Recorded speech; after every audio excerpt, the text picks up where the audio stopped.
जय श्री राम मित्रों आप सभी का मेरे YouTube चैनल संस्कृति विसुधा में हृदय अभिनंदन है। मित्रों, हम ये समझ रहे थे या इसका ज्ञान प्राप्त कर रहे थे कि खग कैसे सेवक हो गए। जब देवताओं को पता चला कि प्रभु को वनवास हो गया है,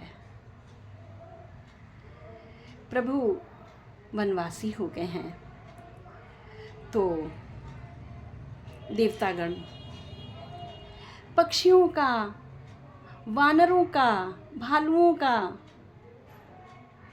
वेश बना करके पृथ्वी पर आ गए हैं। जिस जिस मार्ग से प्रभु जाते हैं उस मार्ग पर वे उनके दर्शन के हेतु जाते हैं। गोस्वामी जी ने अत्यंत सुंदर वर्णन किया है।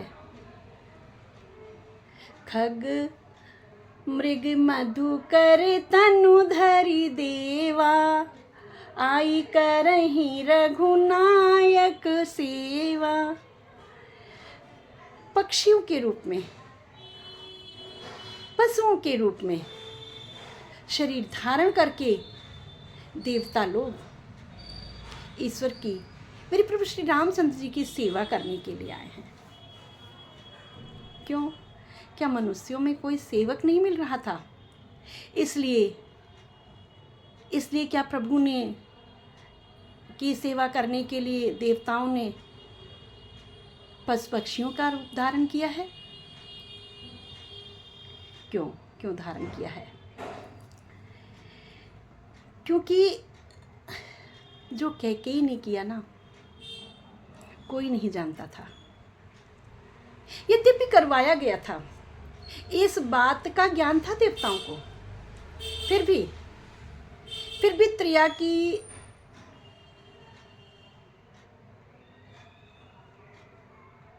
एक अन्य तरह से परिभाषा दी गई है। त्रिया चरित्रम पुरुषस्य भाग्यम देवो न जानाति कुतो मनुष्यः।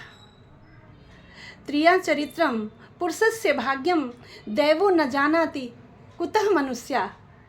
स्त्री का चरित्र, मनुष्य का भाग्य कब किस समय पलट जाए, उसके कौन से कर्म उदित हो जाएं और किस कर्म से उसको क्या फल भोगना पड़ जाए, ये देव भी नहीं जानता, विधाता नहीं जानता। फिर मनुष्य की क्या औकात, फिर मनुष्य किस श्रेणी में आता है? तो प्रभु इसलिए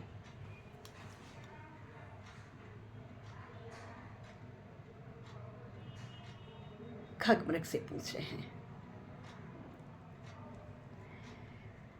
प्रभु देवताओं को पहचान गए हैं कि देवता आ गए हैं खगमृग के रूप में, इसलिए देवताओं से पूछ रहे हैं। क्यों?